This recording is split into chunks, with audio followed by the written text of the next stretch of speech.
Rodolfo Landim abre o jogo sobre Claudinho e explica para a torcida e também para todos os jornalistas que estão interessados nisso por que o Flamengo está focando tanto assim, fazendo esse esforço hércules para trazer o Claudinho. Também Tite faz mudanças na escalação por conta de lesões que infelizmente não irão conseguir ser saradas e resolvidas até o dia do jogo, que é amanhã contra o Palmeiras.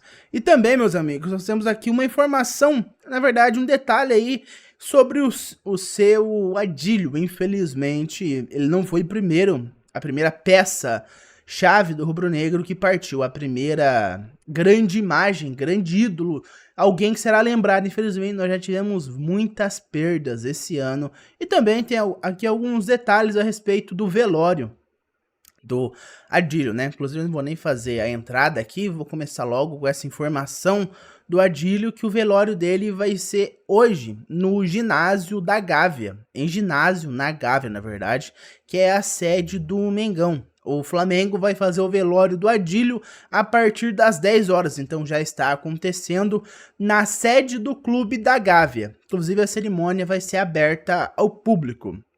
O velório dele vai ser no ginásio Hélio Maurício, na Gávea. A entrada para não sócios vai ser pelo portão da rua Mário Ribeiro. A despedida de amigos, familiares e fãs vai ser das 10 até as 14. O clube divulgou as informações pelas redes sociais. O enterro dele vai ser no cemitério São João Batista, em Botafogo. E eu falei que ele não foi o primeiro que nos deixou, né? Infelizmente não foi mesmo. Ele nos deixou recentemente. E é o seguinte, cara, tivemos vários já que acabaram deixando, infelizmente. O primeiro deles foi o seu Denir, que ele morreu logo no 1º de janeiro, primeiro dia de 24. Ele já faleceu aos 75 anos por conta de um câncer no cérebro. Inclusive trabalhou no Flamengo, cara, por 42 anos. Esse aí literalmente entregou a sua vida para o Flamengo. Mais de 40 anos só de trabalho com massagista no Flamengo. O outro foi o velho lobo, né? O Zagallo.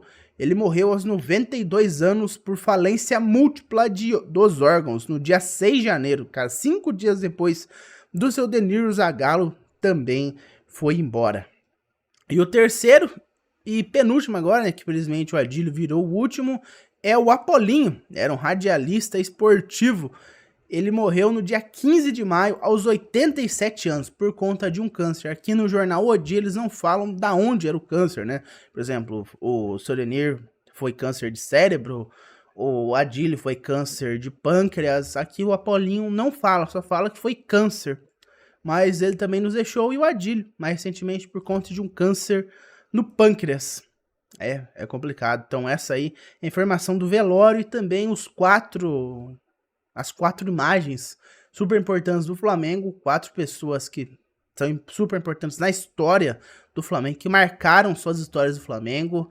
O seu Denir marcando como um trabalhador aí, massagista, que fez história mais de 40 anos, e os outros marcando história aí, o Apolinho sendo radialista e os outros sendo jogadores, né? No caso, o Zagallo, que foi técnico do Mengão, e o Adílio, que foi um jogador super importante na história do Flamengo, fez parte do Mundial de Clubes.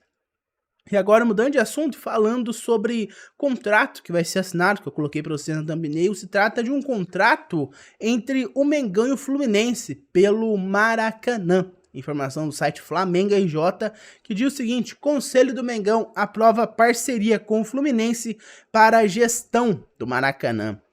O tricolor carioca, o Fluminense, aprovou no dia 29 de julho a criação da empresa Fla-Flu Serviços S.A. Por sua vez, o Mengão, na noite de 3 de agosto, aprovou também, uma reunião dos sócios do Mengão, aprovaram também a assinatura desse contrato entre Mengão e o Fluminense. Eles fizeram essa empresa aí para conseguir a concessão do Maracanã, para os dois administrarem o Maracanã por 20 anos. Olha só isso aí, cara.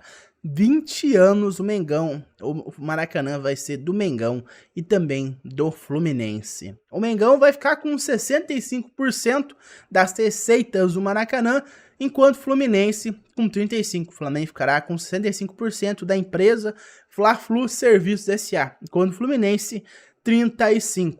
Inclusive o processo, o trâmite político todo deve ser concluído até a sexta-feira, até o dia 9, o final dessa semana aí, antes de chegar o fim de semana.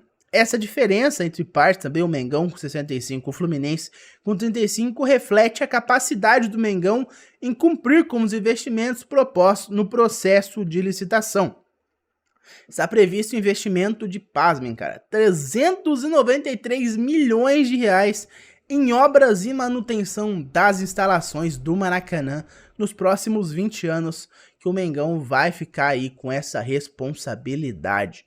Pois é, cara, olha, 393 milhões, quase 400 milhões de reais só em obra e manutenção no Maracanã. O Mengão vai gastar quase 400 milhões só em reforma no Maracanã e ainda vai ter que ficar construindo o seu estádio, cara. Pois é, Mengão tem muito gasto aí pela frente. Vamos torcer para que o novo presidente não seja um incompetente e faça merda, porque o Landim foi muito bem nessa parte de dinheiro, né? Ele trouxe o Flamengo para um patamar gigantesco monetariamente falando. Tem muitas críticas, principalmente a escolha de treinador, de técnico, mas o Landim, cara, fez o Flamengo ganhar muito dinheiro. Vamos torcer para que o seu sucessor, aquele que for próximo presidente do Mengão, continue nessa pegada e não destrua esse trabalho de décadas que foi feito, essa reestruturação aí no Mengão.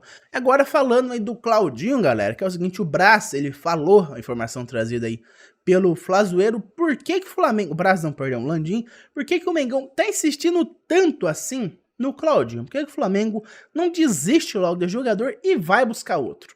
Ele falou que é pelo seguinte motivo, que não tem no mercado mundial em geral, não apenas no mercado brasileiro, um jogador com a capacidade do Claudinho, com a habilidade dele, com a capacidade física, a habilidade dele com a bola, de passe, de drible.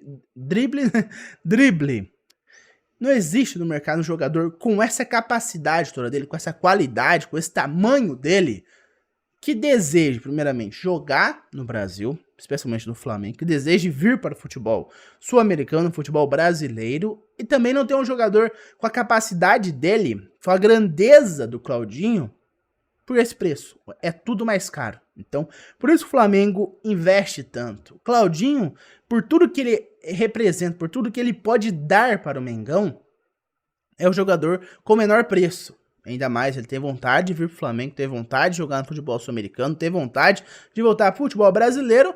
É muito bom e comparado aos seus pares, ele é barato. Então por isso que o Flamengo está investindo tanto assim no Claudinho, porque as outras opções são todas mais caras. E algumas também não têm vontade de vir para o futebol brasileiro, futebol sul-americano, jogar aqui no Mengão. Pode, claro, jogador com qualidade do Claudinho vai estar tudo na Europa.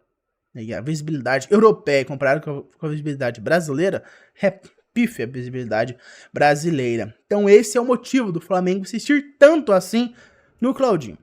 Agora mudando de assunto, falando aí das mudanças que o técnico Tite fez no time por conta dos desfalques. Estamos falando, eu já trouxe para vocês os desfalques, né? Estamos falando do Everton Cebolinha, do Matias Vinha e também, infelizmente, do De La Cruz. O De La Cruz é dúvida, o Cebolinha, o Vinha e o De La Cruz são dúvidas. O Cebolinha, por conta de uma dor na perna, o De La Cruz tomou um chutaço no joelho e é dúvida para o jogo de amanhã. Tomou um chute no joelho no último jogo contra o Palmeiras e é dúvida, né? Então vamos ver se o De La Cruz vai ou não vai jogar. E o Vinha sentiu dores também. O Vinha sentiu dores, então também é dúvida. Então nós temos 3 desfalques aí.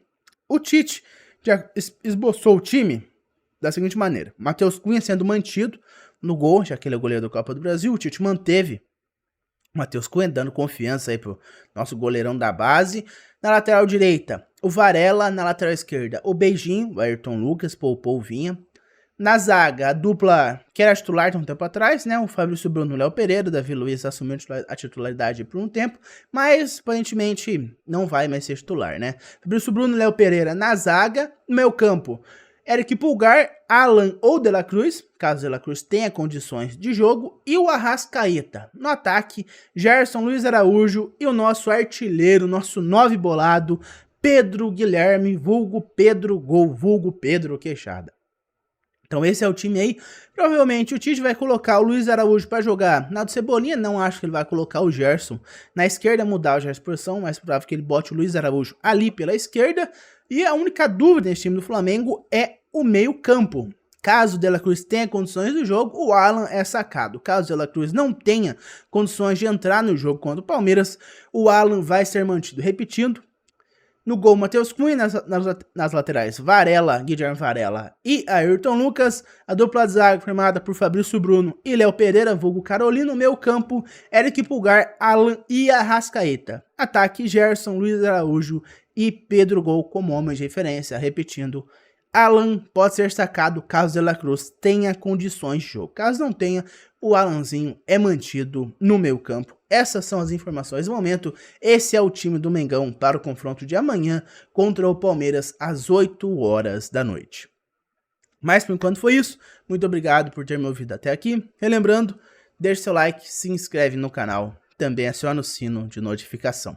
Eu vejo vocês no próximo vídeo. Um abraço a todos e até mais. Vamos, Flamengo!